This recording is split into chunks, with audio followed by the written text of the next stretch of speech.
Jon Taffer is known for running a successful business and managing bars. He uses his knowledge to go around and help other failing bars by trying to turn it around and break the bad habits that is making them fail in the first place. Jon does this on a hit television series called Bar Rescue. While going around trying to save bars, he can't do it alone. The owners and workers also have to want to change as well. Usually when Jon Taffer comes to a bar, it's because it's disgusting and failing horribly, so who wouldn't want that help? You'd be surprised. In today's video, we are going to look at 5 times Jon Taffer had zero to no patience with these bars and the owners. But before we get started, make sure to subscribe to the channel and also leave a like on the video. Now let's get started. Now on me, I gotta somehow pick up the slack for everything that Raul used to do for this bar, and he used to do a lot. The original hideout. 2 brothers knee-deep in debt, and a Jon Taffer trying to get them back on their feet. What could possibly go wrong? If you've watched enough Bar Rescue, then you may have guessed the brothers didn't appreciate the help and were very vocal about it. Usually Taffer would take this into consideration, but when these 2 boys have had no other chances at survival, maybe it isn't time to blurt out their list of demands. How do you expect someone to give you a renovation when you literally have zero money being kept for yourself? Taffer finally blew up when the 3rd brother ran away from the camera crew, possibly due to anxiety, and was inches close to smacking one of the owners on the head. This is my showtime walk. Underground Wonder Bar. This one is a story in which Taffer may have actually been in the wrong. The Underground Wonder Bar had been a huge music venue for over 2 decades until they moved into a preppier neighborhood in Chicago. A once popular bar had been reduced to nothing, and Taffer's idea seemed really strange. He wanted to make the bar all about bacon. Yep, you read that right. Gone with the tapestries and with them in the culture, now the vegan owner was being forced to serve bacon and play horrible music. When she'd finally had enough, she told him she didn't like some of his ideas, and Taffer seemed to be having a bad day because his eyes looked like he was ready to attack. I got a problem here. Look at the difference in color of these, Jon. The Sandbar. One thing viewers have learned is that nobody messes with Miss Taffer. While trying to convert this failing jazz bar into something that people would actually want to visit, Taffer had to put up with a very irritating OBGYN owner.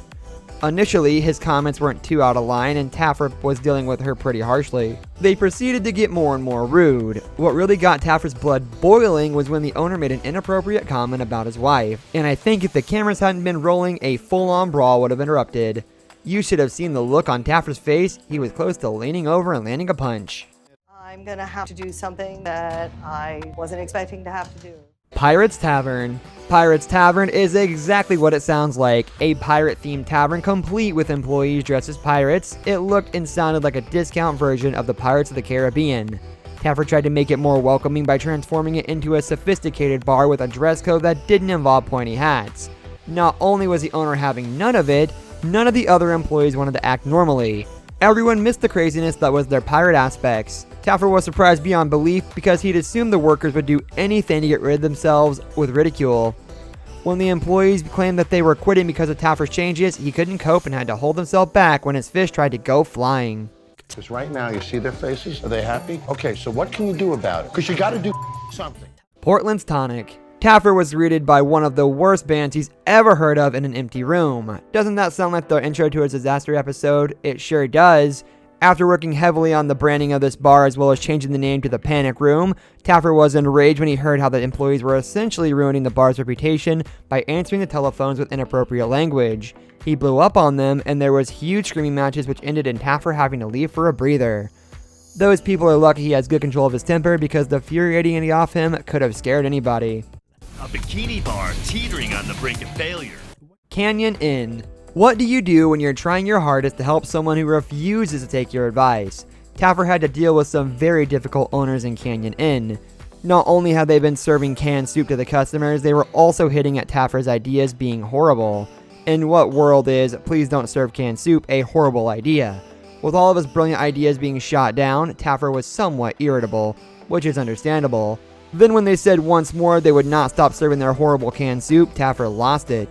Instead of throwing a cake like everybody suspected though, he walked straight out.